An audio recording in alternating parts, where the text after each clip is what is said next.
وہ وقت بھی یاد کرنے کے لائق ہے جب تم لوگ دور بھاگے جاتے تھے اور کسی کو پیچھے پھر کر نہیں دیکھتے تھے، اور رسول اللہ صلی اللہ علیہ وآلہ وسلم تم کو تمہارے پیچھے کھڑے بلا رہے تھے، تو اللہ نے تم کو غم پر غم پہنچایا تاکہ جو چیز تمہارے ہاتھ سے جاتی رہی یا جو مصیبت تم پر واقع ہوئی ہے اس سے تم غمگین نہ ہو،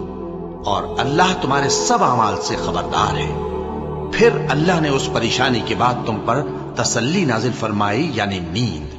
کہ تم میں سے ایک جماعت پر طاری ہو گئی، اور کچھ لوگ جن کو جان کے لالے پڑ رہے تھے اللہ کے بارے میں ناحق ایام کفر کے سے گمان کرتے تھے، اور کہتے تھے بھلا ہمارے اختیار کی کچھ بات ہے؟ تم کہہ دو کہ بے شک سب باتیں اللہ ہی کے اختیار میں ہیں۔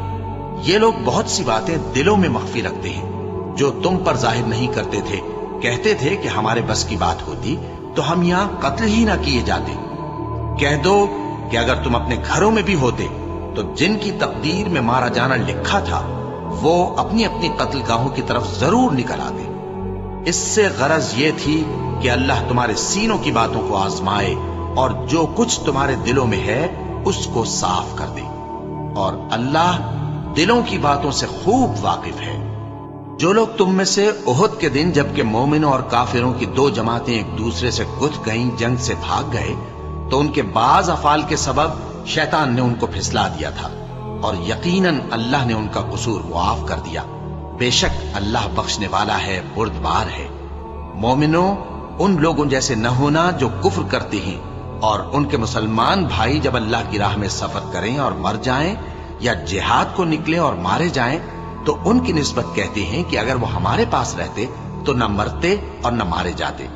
یہ اس لیے کہ اللہ ان لوگوں کے دلوں میں افسوس پیدا کر دے، اور زندگی اور موت تو اللہ ہی دیتا ہے، اور اللہ تمہارے سب کاموں کو دیکھ رہا ہے۔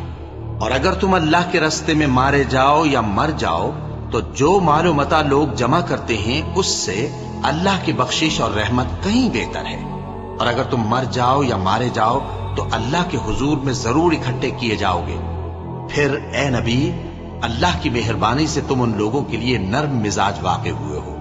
اور اگر تم بدخو اور سخت دل ہوتے تو یہ تمہارے پاس سے بھاگ کھڑے ہوتے، سو ان کو معاف کر دو اور ان کے لیے اللہ سے مغفرت مانگو، اور اپنے کاموں میں ان سے مشورت لیا کرو، اور جب کسی کام کا پختہ ارادہ کر لو تو اللہ پر بھروسہ رکھو، بے شک اللہ بھروسہ رکھنے والوں کو دوست رکھتا ہے۔ اگر اللہ تمہارا مددگار ہے تو تم پر کوئی غالب نہیں آ سکتا، اور اگر وہ تمہیں چھوڑ دے تو پھر کون ہے اس کے بعد تمہاری مدد کرے؟